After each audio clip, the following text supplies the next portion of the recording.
Welcome into another edition of ROAR'n With the Bengals on isubengals.com. Also on ISU social media, Facebook, Twitter, and the ISU YouTube channel as well. And I bring up YouTube because we are coming to you live from inside Holt Arena, as those of you watching can see.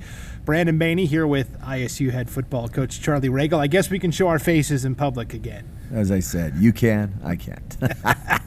Not until we win. Well, I think you got a lot to be proud of, though, from this 28-20 loss to Montana. I know there's no, moral victories, right? At the end of the day, it's still a loss. But what was your message to your guys after a hard-fought, near comeback win? Yeah, the message was just what it was before the game, is that nobody gave us a chance to win the game. Everybody, including our own fans, thought we'd get blown out, and it's just not who we are. Not to say that we can't get blown out sometime, but, our kids they play tremendously hard. And I just told them, if they continue to play with that kind of effort, it's coming. It's just, down to some little things. That was probably our most complete game of the season. A key stop or, a couple of conversions in the red zone, and we win the game.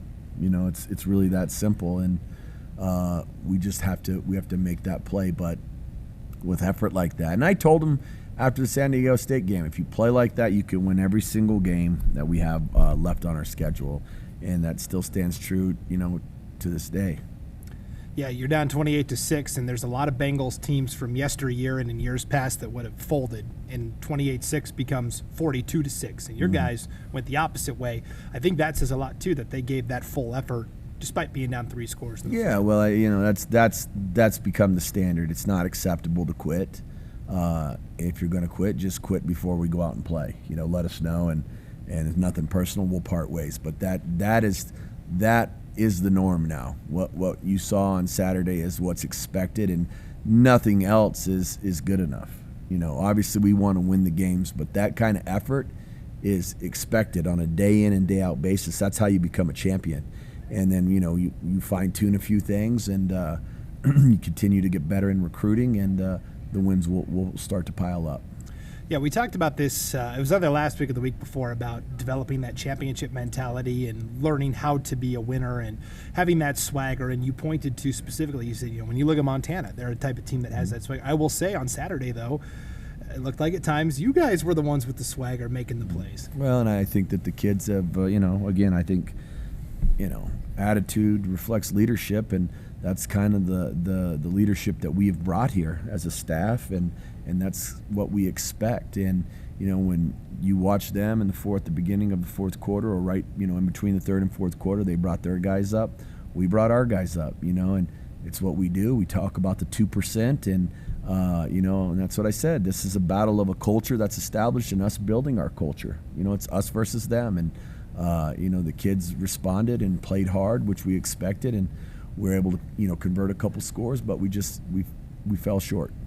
So you mentioned the 2%. Expand on that a little. Yeah, I just, when you talk to people and you listen, and you really are around athletics and, football, obviously, in particular for me, you talk to a kid, could you have done one more rep? Yeah, I probably could have, coach. Could you have ran a little bit harder? Yeah, I probably could have. So it's just the 2% is, if you could do one, why not do 2? And it's just a little something simple that, knowing in the back of the head, 2% more is going to take you so much further, because most people do just the minimum or not even quite enough. And so if you can do the whole thing plus 2%, you're going to be pretty successful in life. Yeah, and that's what those handful of plays that we've talked about week in, week out comes down to a lot of times, is that extra effort, right? It is, and you get it, execution. We're not there as a program talent wise, and in executing some of those finer finishing touches. But and again, it's hard when you've played 3 quarterbacks. And that's not an excuse. That's the reality. You gotta. That kid, I thought Sagan played a hell of a game. And but, you have to get reps, too. And how many reps does your third-string quarterback get, And so, again, though, I said just after this press conference earlier here today, I dare anyone to play with their third-string quarterback and see how the game, fares for them. And so there's a lot to be said with how we played with Sagan and how Sagan played in particular. Definitely. So let's start all the way at the start of the game. You guys are on your first drive. Jacob Angel, rock on that offensive line, goes down pretty early on in the contest. What are you thinking when you see that? Are you like, can I catch a break here? Or no, I don't think that anymore. Well, first it goes back to the reason why Jacob's in the game is because Perko's sick. So Perko gets some sort of, illness and tell us Saturday morning he's going to be unable to go.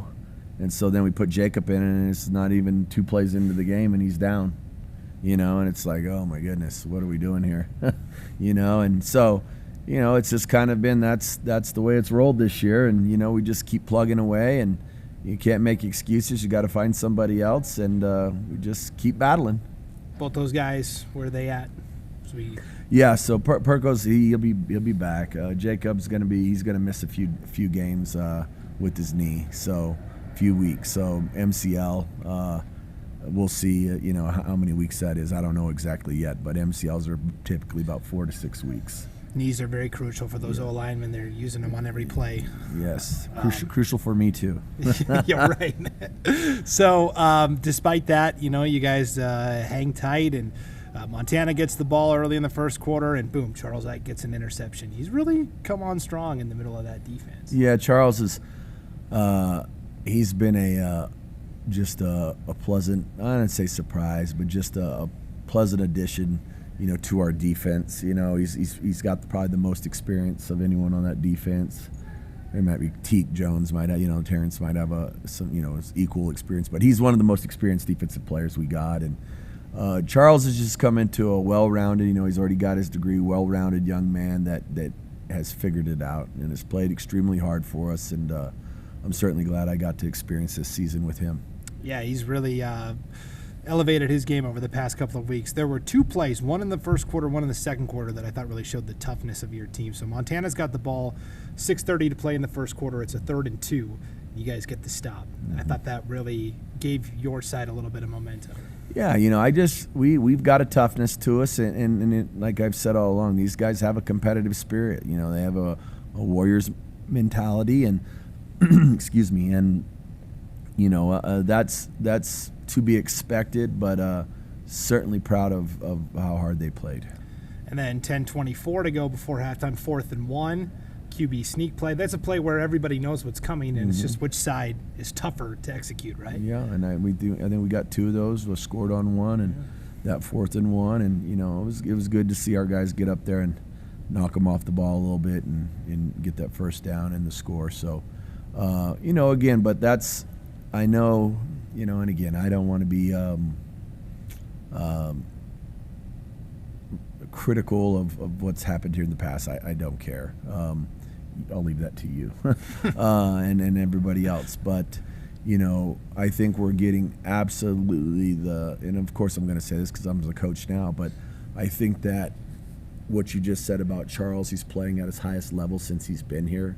I think if you start looking at the kids that we have and how they're performing. I mean, Raiden Hunter was a career backup.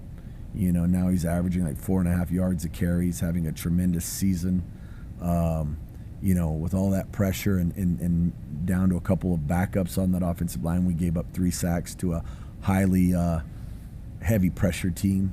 I think that we are getting the absolute most. Xavier Guillory leads, or he did as of last week. I don't know about this week. I didn't look at the stats, but was leading the Big Sky in receptions. I think we're getting absolutely 8 in the nation, and he leads the Big Sky, right? And so, I mean, that's a testament to his hard work. But you know what? Somebody's got to put him in position. They got to get him the ball, and that's a testament to Coach Mazzoni, and still doing it with the third quarterback and Sagan. And so I think that if you really understand football and you look at the players that we have, they've been here before. Now we're 0-5, so big whoop. Although we got the goal is to win games, and we haven't done that yet. But I think we are getting these guys, getting the absolute most out of them that we can. Yeah, I definitely agree with that. You mentioned that offensive line and the 3 sacks they gave up, but I thought, a lot of times Sagan Gronauer drops back to pass, and he's got a pretty clean pocket to work with. He did. I thought overall it was the best game for the line as a unit, but what did you think? No, I agree. I thought that they gave Sagan. I think one of those sacks probably Sagan hung on to it a little too long. So really, in my mind, it's 2 that the O-line gave up. But I thought they did a really nice job, and I think again I thought Sagan did a nice job as well. And all in all, it was a pretty good performance by those guys. Yeah. Second quarter, Ian Hershey gets a field goal, ensuing kickoff. You kick it short, and one of those Idaho kids that didn't stay in state and went to Montana instead, Cale Edwards, picks it up and fumbles it. Jahad Brown recovers. Was that a design play call? Well, who caused the fumble was Xavier Guillory. Yeah, Guillory. And it's just a testament to how good a football player he is. And it was, two things. One, we figured that we would be able to kick most of the balls, if not all of them, out of the end zone with Ian and negate their return game. But, sometimes you miss-hit a ball. You just never know. And we'd worked on putting Jalen and Xavier over there, 2 guys that can really run. And knew that, hoping that we'd kick it around the 25. I think they caught it around the 29, 30-yard line. That it would be a guy that's not used to handling the football, and then we'd try and force a turnover. So it worked out how we drew it up, and we, another good bounce in that game for us off the turnover. And again, when you win the turnover battle, you should win the game, and we didn't, and so that's tough. And sometimes the special teams gods giveth, and sometimes they taketh away. Let's talk about it. The muffed punt that wasn't for Montana. You think it's a scoop and score for Xavier Guillory, and it ends up being overturned. And I know I can probably say more than you can about it. Yeah, well, you can't advance a muffed or punt. Now, right. If you catch it and fumble it, then that's different. But a muffed, so we'd have had it at the 15-yard line. I went back and looked at it. I honestly think that it hit his bicep. I don't think that it hit his hands. I think as it bounced on the ground and bounced up, it hit his bicep. And when you do this, pretty good indication that you're guilty. Yeah. And when it hits his bicep, the trajectory of the ball changes. And so now it's tough to see, and I understand why they didn't overturn it. But I wish that the ruling on the field would have been that he touched it, and I thought that was it was the right call, and then it would have been hard to overturn it the other way. And so it is what it is. No one game, no one play makes or breaks a game. However, that was critical because again, they scored on that drive. That was not necessarily the busted assignment where they hit us on the wheel route for the touchdown, and you take that away, and we're on the 15-yard line. At the very least, we're going to come away with 3 points, and you take away the 7 points that they got right there, and all of a sudden the good guys, the Bengals, win by 2. Yeah. But we didn't. That's what it is. Now, and this was another telling moment, I thought, in the second half. Bobby Houck, I think, great coach for Montana, but the next time Montana scores, it's on a trick play. And I think you don't do that unless you're desperate and you're like, hey, we're in serious trouble here and we need to get something here. They score on the wide receiver pass. It was defended about as well as it could be. It was just a really nice ball. He made a great throw and they made a great catch. We were in the right play. We got to try and bat that ball down, knock his hands down, in there. But they made a great throw and a great catch, and that was a tough play because we had excellent coverage on it. And again, they made those plays. We didn't. Yeah. Do you agree with me that you don't? Yeah, I understand what you're saying, but I don't want to get in the head of Bobby. I don't know what he was thinking, and I don't want to assume anything. But I understand what your point is on that. But I'll let you say that. I'm calling that a win for me. And on that note, I'm going to take a break, and we'll come back and we'll talk about the great comeback at the end, and then we'll look ahead to life in the Big Sky. It just doesn't get any easier. No, there's no cupcakes. Trip to Montana State on the docket this weekend as well. But we'll be back right after this break. It is ROAR'n With the Bengals on isubengals.com. She's gonna do great things. Big smile. Go to grandma. Sweetie.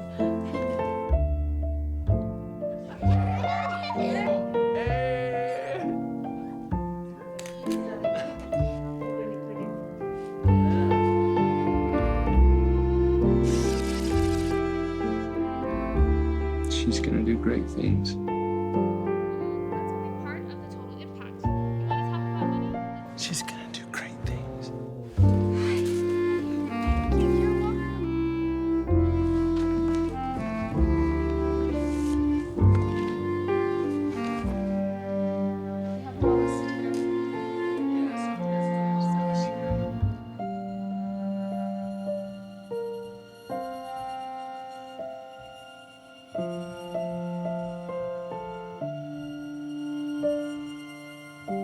You did a great thing.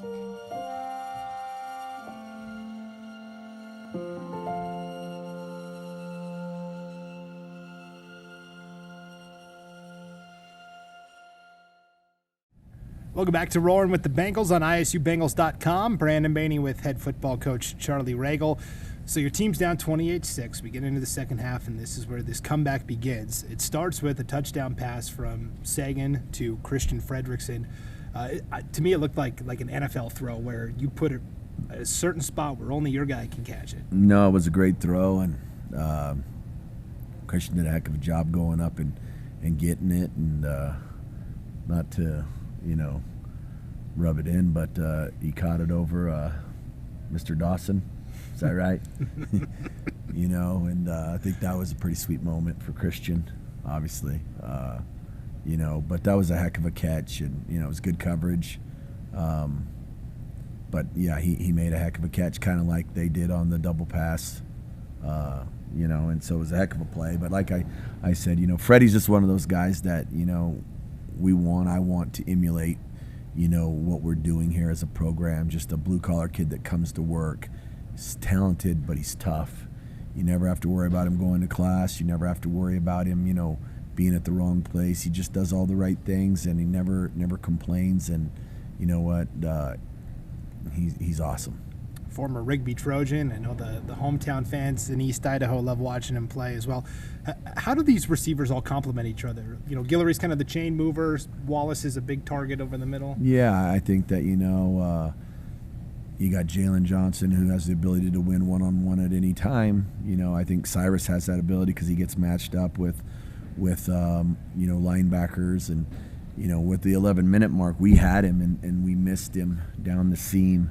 We didn't throw it to him. And man, I think that's one that Sagan wishes he had back, because that would have been a touchdown. And, they do complement each other real well, and I think when we're healthy and these guys are going, we've got as good a group as there is in the Big Sky. Definitely. So you cut it to 28-13. The next kick for Ian Hershey goes out of bounds. And how, as a special teams coach? Yeah, the day he was having was perfect, and so that was his only flaw in the day. So it was just like, oh my goodness. And I probably overcoached him on that, because I told him we wanted it in the corner, and he just let it hit too high with his foot, and he pushed it to the left a little bit too much, and that's why it went out of bounds. But yeah, other than that, I thought he had his best day, I think, here. Definitely, and I think that says a lot about his skill set as well, because not every kicker can place a ball specifically where they want it to go, right? He's extremely talented, and he had his best day punting too, by far. Everything, we negated their return game all the way around, and I think that's something that if you study them and watch them, I think teams will try and emulate. Now, you got to have a kicker that can do that, but that's where they've scored some points, in that return game, and it was good to see us be able to do that. So Montana gets a little field position, but ultimately you get the stop. They go for it on fourth down, and again, your defense rises to the occasion and gets that key stop. Yeah, I thought we played excellent on defense. For the most part, we had a few things here and there, but you're always going to have that in every game as a coach, right? I thought our tackling was the best it had been, and they get the stop, and went right back down and scored again. So you guys are running the 2-minute drill basically at this point, out of timeouts.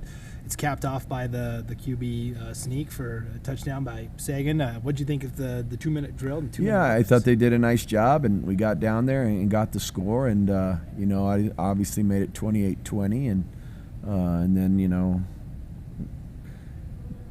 onside kick situation. The problem that we had there, and I know some people have asked me like, well, why'd you choose that kind of kick? Well, we had 3 guys that were hurt. The onside team is you don't have a backup onside team. You have one onside team, and you might have 1 or 2 backups for the 11. That's just the way you do it. And it's not something you rep a lot. I mean, you rep it one day a week a few times, and you got to be able to execute it. And we have a pretty good kick that we execute. But we had 3 guys out, and they were critical guys. And so it just, the timing, we were worried we wouldn't be able to quite execute that kick. And so we worked on a little something, that we had practiced and worked on it a couple times, and we wanted it to he kicked it just a little bit too far, and wanted it to be just a tad bit shorter and try and, needed them to bobble it a little bit, and they were able to get on it. And so that's why, I certainly get what people are asking me that, but that's why we did that.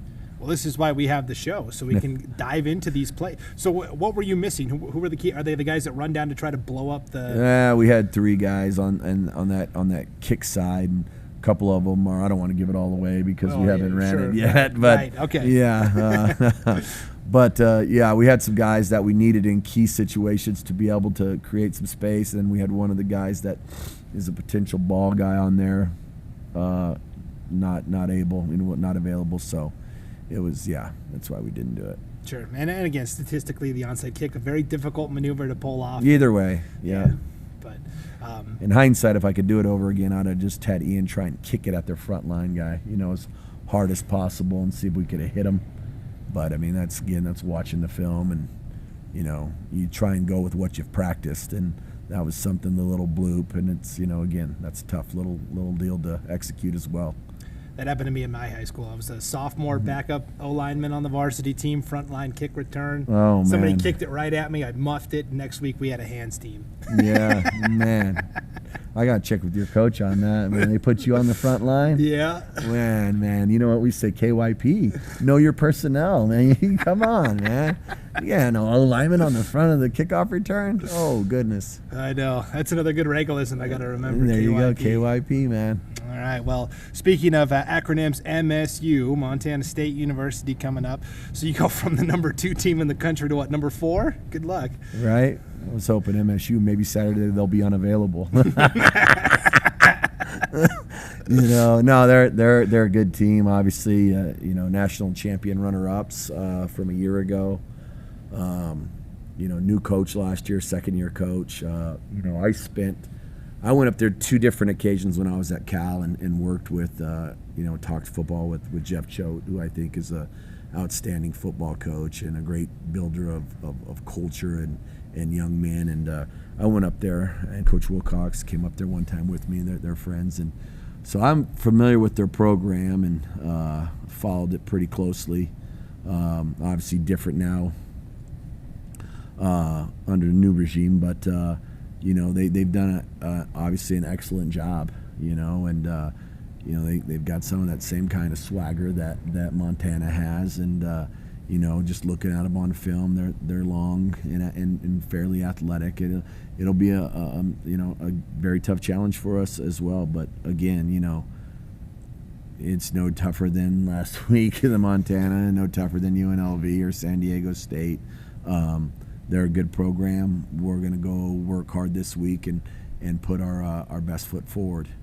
Where Montana has got a quarterback that scrambles first, passes second, Lucas Johnson. MSU's got the same in Tommy Malott, but he, is banged up right now. So a little bit of a different look. Yeah, they're still run first. They the variety of different backs, 2 quarterbacks when they play in back there, as a tailback type situation. And so it's just, I think it's, I haven't watched enough to fully, give you a great breakdown, obviously, as we're doing this Monday here at 2, but I'll have a much better idea by tomorrow morning. But, yeah, they're a run, and then they run it, I think they're run first, and then they like to take a shot here and there. Similar in the same respects kind of as Montana. I don't know schematically yet if that's it. I've peeked out a little bit, and then I talked to our defensive coaches in the staff meeting this morning, so I'll dive a little bit more into it here this afternoon. Definitely. So you're coming off of a tight loss, still a loss against another premier Big Sky program, and that's going to give your guys a little confidence going in. But how do you walk that fine line between not too much confidence? Well, I think the reality is I think what people expect is that you come out and you play a hard-fought game like we did here at home against Montana. You get dinged up a little bit, bruised up a little bit. You got to come back and another week of practice, and you got to go on the road and play another tough juggernaut, right? So, what's the expectation? Is that people think, oh, well, they'll just come out there and roll over, and that's the challenge. Can we come back, back-to-back weeks and answer the bell? And that's what this team has done all year. As we just continue to battle and fight, and regardless of who's out there, we try and find a way. We haven't been able to get in the win column, but we play extremely hard, and we will continue to do that. And as long as I'm here, that will be the rule, not the exception. And eventually we'll fine tune the finishing touches where we turn these games into wins. We've talked about a lot of individuals, Charles Ike and Jihad Brown and Xavier Guillory. Give me one guy we haven't talked about yet that's going to be important on Saturday. Man, that's tough. I think like Terrence Jones. I think Teak. We moved him out to end this week, and he played his what off. He had an excellent game, and I think if he can continue to play like that, and I'm feeling confident that we're going to get Tyler Gonzalez back this week. That's going to add to our D-line. I think Demir Collins is going to strap it up for the first time this Saturday, so I'm excited about that. Now he'll probably be in a limited capacity as we build him up, but he's coming out and going to play some Bengal football, and we're getting close to Chester as well. So it's kind of a good deal where we're coming down the stretch here on the back half of the season. We're going to add 2 or 3 guys that are relatively fresh and certainly can add a boost of momentum to our offense and our defense. A couple of treats in the Halloween bag instead of some tricks, right? Yeah, I'm all for I need a few treats. Well, we're hoping that the Bengals can treat everyone to a great game on Saturday.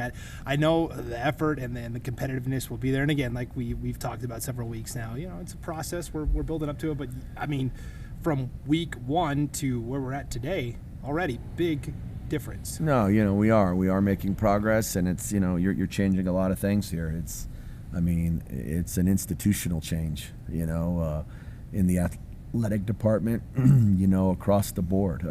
Pauline has started that, and she's into several years of doing that now. But the changes that she's made and done for our program, haven't been done here before. And between her, myself, and President Satterley, I think the 3 of us can resurrect this culture into a consistent winner here at ISU, and a team that competes at a high level in the Big Sky and that makes playoff appearances. I really believe that. Now we've got to go out and do some things from the facility standpoint and up the ante. I just saw, shout out to my guy Bo Baldwin. I think they got $30 million gift from the Madden family that's going to go towards their facility, which I'm super excited for him. Absolutely love him. A guy that I worked with for 3 years and consider a very, very dear friend. So I'm excited for him, but that's where the bar is being driven. And that's okay, because I like to drive, and I'm willing to drive that bar a little higher. That's right. Just don't pull a muscle. No, I stretch out before. Definitely. Well, and we've already seen improvements being made here at Old Arena behind us, and I thought Saturday was really the first time that ISU was able to showcase it to the rest of the conference. You had the game against Central Arkansas, but I don't know how many Big Sky fans were. But with Montana coming to town, I thought it was a great opportunity for ISU to showcase all the great renovations that have gone on here. No doubt, and obviously we'd be able to do the second half in the off season and then put this thing as a great showpiece. And I tell people this, it's really not rocket science. And I talked about last week, I think I shared with you about Bobby, and all the things that he did at Montana and them winning, and then going down to UNLV, not having any of those resources and not having the success and going back to Montana and having success again, because all of those things are in place in Montana, and he drives the culture. Don't misunderstand me that, you got to have someone that drives the culture. Alabama was void of that for 20 or so seasons, 90, 91. Gene Stallings wins the last national championship, and it's not until the early 2000s that they win a national championship again, and had a lot of coaches in between time. In the meantime, Alabama was still Alabama. And so it took a guy like Nick Saban to come in and do that. So you got to have the right guy, don't misunderstand me. But with that being said, Holt Arena was built in 1971. Did you know that? First original dome, right, in college athletics. Well, yeah, it was the second dome. Is the first in college athletics. You're right about that. Do you know what the first? We're playing trivia now. Yeah, I think it was the Astrodome. Okay, all right, the eighth wonder of the world. Yes, sir. That's where the Bad News Bears played movie part 2. Not nearly as good as the first one, but original Bad News Bears too. Anyway. I digress. I'm getting off track. 1971. So in 1981, guess what happened here? National championship, right? And everybody loves to talk about all the past. A lot of the past players along from back then, and something they should be greatly proud of. But guess what? In 1971, over that 10-year span, they had some pretty good teams. And guess what? You had a top flight facility that nobody else had in the country. And so very, very easy to draw the line of correlation to good facility, modern top-of-the-line facilities at that time, good players, national championship. Yeah. So one would deduct, a little deductive reasoning here, that if you enhance your facilities, which we are doing, and Pauline and President Satterley are well aware of that, we've got to continue to up the bar. We've got to get a football facility here at ISU, and we've got to enhance, continue to enhance our facilities so that we can match or be better than the other teams in our conference. And then guess what? You start winning recruiting battles, and then you win games. I say, show me a great coach, I dare you, and I'll show you 5 to 10 great players that played for him. And that's the name of the game. How do you ever break the cycle of losing? If you lose on the field and then every offseason you go out to recruit, well, guess who you're recruiting against? The same teams that are kicking your head in on Saturdays, and they're like, why would you go there? They have a culture of losing. Oh, and by the way, let's take a stroll through our $35 million new facility. So, again, they know that. Pauline knows that better than anybody, and she's willing to attack that hurdle with me as well as President Satterley, and we're going to get there. Rome wasn't built in a day. There's steps, and we have to show progress on the field. I certainly understand that. We've got to convert some of these games into wins, which we will do, but then we need some help along the way on those other things that can help us off the field that will ultimately help us on the field. Definitely, and I'll call out to Bengal Nation. If you liked what you saw on Saturday, and I liked a lot of what I saw, it takes an investment from your alumni, your boosters. That's it. That's critical. I mean, it's someone. You can't. You have to be all in. We need everybody's support, and obviously, in the financial support, the more the merrier. That's right. We got the show piece here. We got the show pony as well. So. Yeah, I don't know how much longer I'm gonna be the show pony, but we're gonna keep grinding and get this thing rolling. All right, Saturday, Bengals hit the road to take on Montana State. Coach Ragle, best of luck. Appreciate it, and see you back here in delicious Holt Arena on a Monday from now. See, me talking about trick-or-treating's got you hungry. Now you're talking about delicious. I am hungry. All right, we'll let you go. Thank you once again for tuning in to another edition of ROAR'n with the Bengals on ISUBengals.com. We'll see you next week.